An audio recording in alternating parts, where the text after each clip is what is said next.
उत्तिष्ठ, खड़ा हो जा इस परमात्मा प्राप्ति के लिए।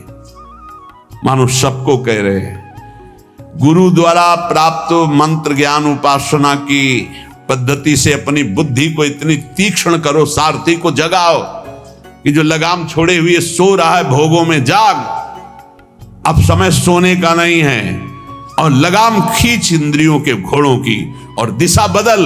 जो शब्द स्पर्श रूप रस गंध रूपी भोगों में जा रहा है वो मोड़ परमात्मा की तरफ, भगवान की तरफ। उत्तिष्ठ, जागृत, खड़ा हो जा, जग जा मोह निद्रा से। मोह निशा सब सो निहारा, देखे स्वप्न अनेक प्रकारा। यही जग जामिनी जागे जोगी, परमार्थी प्रपंच वियोगी। और कह रहे, प्राप्य वरा निबोधत सावधान। उत्तिष्ठ, जागृत और सावधान। देखना इंद्रियों के न घोड़े भगे, रात दिन इनमें संयम के कोड़े लगे। बहुत दुष्ट हैं ये घोड़े, लगाम छूट गई तो बर्बाद कर देंगे, नष्ट कर देंगे। उत्तिष्ठ, हे नचिकेता, खड़ा हो जा, जागृत, मोह निद्रा से जग जा। प्राप्य बलान निबोधत, सावधान हो जा। और श्रेष्ठ महापुरुषों को पाकर उनको कभी छोड़ना नहीं, उनके पास आसक्ति पूर्वक रहे तो तू परब्रह्म परमेश्वर को जान जाएगा। आसक्ति कहां? श्रेष्ठ महापुरुषों की। छुरस्य धारा निशिता दुरत्यया, क्योंकि ये मार्ग छुरे की धार पर चलना है। वो महापुरुष तुम्हें युक्ति बताएंगे कि कैसे इस पे चल सकते हो। वो त्रिकालज्ञ ज्ञानी जन तत्व ज्ञानी तुम्हें वो सामर्थ्य देंगे कि जो छुरस्य धारा निशिता दुरत्यया, जिस मार्ग में चलना बड़ा कठिन है क्योंकि छुरे की धार की तरह है, तो दुर्गम पथस्तत् कवयो वदंती, ये मार्ग बड़ा कठिन कहा जाता है, लेकिन जो गुरु विमुख है उनके लिए, जो सदगुरु कृपा पात्र है उनके लिए नहीं। सेवक श्री हरिवंश के जग भ्राजत गुण गाय, निस्दिन सी हरिवंश हित हरस चरण चितलाय। हरस चरण चितलाय जपत हरिवंश गिराजस, मन शिवत चितलाय जपत हरिवंश नाम जस। श्री हरिवंश प्रताप नाम नौका, निज खेवक भव सागर सुख तरत निकट। हरिवंश जो सेवक, सेवक जी महाराज गर्जना करते हुए कहते, जो रात दिन नाम बाणी में लगे हैं, गुरु चरणों के आसक्त है, सुखपूर्वक भव सागर से तर जाते, उन्हें कोई दुस्तर नहीं है।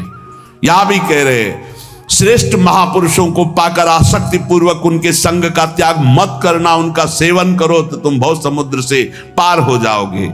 अग्निर यथैको भुवनम प्रविष्टो, रूपम रूपम प्रतिरूपो बभूव। एकस तथा सर्वभूतांतरात्मा, रूपम रूपम प्रतिरूपो बहिश्च।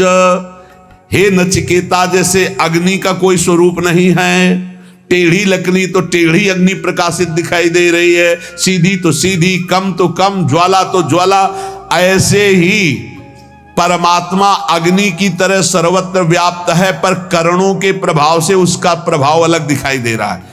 कोई दुष्ट स्वभाव का तो दुष्ट दिखाई दे रहा है, कोई साधु स्वभाव का तो साधु दिखाई दे रहा है, कोई मंद स्वभाव का तो मंद बुद्धि, कोई तीक्ष्ण बुद्धि। लेकिन वो परमात्मा न मंद बुद्धि, न तीक्ष्ण बुद्धि, न साधु न असाधु।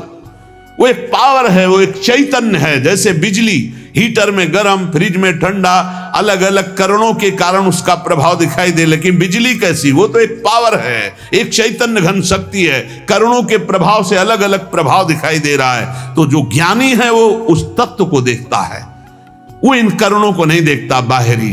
ये बाहरी माया मिथ्या है, सत्य वस्तु परमात्मा तत्व है, उस सत्य वस्तु को प्राप्त करके मुक्त हो जाता है। हे नचिकेता, सूर्यो यथा सर्वलोकस्य चक्षुर, न लिप्यते चाक्षुषैर बाह्य दोषै।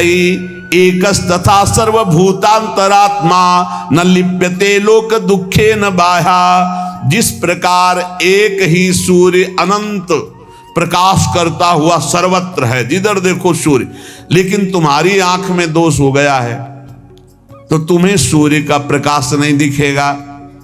तुम्हें आंख में दोष हो गया तो दो सूर्य दिखेंगे, तो उसमें सूर्य में क्या फर्क पड़ता है? ऐसे ही एक परमात्मा केवल एक सर्वत्र व्याप्त है, ये जो निंदा करते हैं, ये जो एक दूसरे को कटाक्ष करते, ये अज्ञानी हैं, नहीं जानते हैं उस एक तत्व को। अपने ही इष्ट की निंदा करके कौन इष्ट को रिझा लेगा?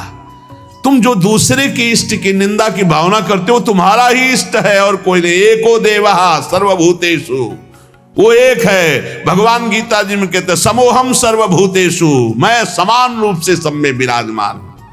ये अज्ञान की बातें नहीं, कभी स्वीकार न करें। ये जितनी मेड़ें बनी है धर्म की, ये रास्ते हैं उस तत्व की प्राप्ति के। जैसे बिहारी जी जाना है तो एक परिक्रमा मार्ग है, बिहारी जी जाना है तो एक अटल्ला चुंगी से विद्यापीठ की तरफ जाता है। अलग अलग मार्ग, कोई पीछे पानी घाट की तरफ से तटिया स्थान के पास से गली उससे आता है। विविध गलियां हैं, विविध मार्ग है, लेकिन जाते सब प्रभु के पास है। एक प्रभु है। अगर उसको आप निंदा करते हो अपने प्रभु का नाम लेकर, अपने ही प्रभु के दूसरे रूप के, तो तुम अज्ञानी हो, तुम कभी भगवत प्राप्ति नहीं कर सकते। जैसे एक ही सूर्य अलग अलग जगह प्रकाशित होता, यहां अंधेरा है तो कहीं प्रकाश है। सूर्य कभी डूबता नहीं है, सूर्य कभी अस्त नहीं होता है। हमारे नेत्रों की गति नहीं है जहां सूर्य, ठीक इसी समय कहीं सूर्य उदय है। अगर विश्व में पता लगाया जाए तो जिस समय यहां अंधेरा छाया हुआ है, कहीं ब्रह्म मुहूर्त होने जैसे यहां, तो वहां कहीं संध्या होने जा रही है, कहीं सूर्य दोपहर में, कहीं हर जगह अपना अपने जगह में अलग अलग सूर्य। हमारे नेत्रों से ओझल होने से हम कह देते हैं कि सूर्य डूब गया। तो ऐसे ही सबके अंतरात्मा में एक परमात्मा है। वो ना दुखों से लिप्त होता है, ना पापों से लिप्त होता है, ना बाहरी कारणों से वो कोई प्रभावित होता है। दुष्ट के अंदर भी सुख पूर्वक आनंद रूप परमात्मा विराजमान, उसी को देखना है। ये पापी, ये क्रूरा, जो क्रूर हैं, पापी हैं, जो संतों के द्वारा संभाषण योग्य भी नहीं है, वो भी साक्षात मेरे राधा वल्लभ लाल है, ऐसा देखना है। ये क्रूरापि पापिनो न च सताम संभाव दृष्टिया से सर्वान वस्तुतया निरीक्ष परम स्वाराध्य बुद्धिर्मम। बहुत सुलझना चाहिए साधक को, किसी की भी निंदा नहीं, किसी की भी नहीं, सब में मेरा प्रभु विराजमान। तभी आप इस मोक्ष पदवी, भगवत पदवी, परम पद या प्रेम को प्राप्त हो सकते हो।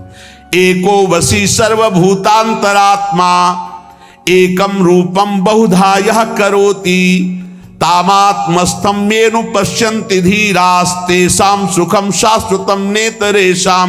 हे नचिकेता, समस्त प्राणियों का अंतर्यामी, अद्वितीय, सबको वश में रखने वाला परमात्मा एक ही रूप से सर्वत्र विराजमान है, तेज रूप से। अब उसको जाकी रही भावना जैसी, प्रभु मूर्ति देखी तिन तैसी। जिसकी भावना है, कोई निर्गुण कहता है, कोई सगुण कहता है, कोई राम कहता है, कोई कृष्ण कहता है, कोई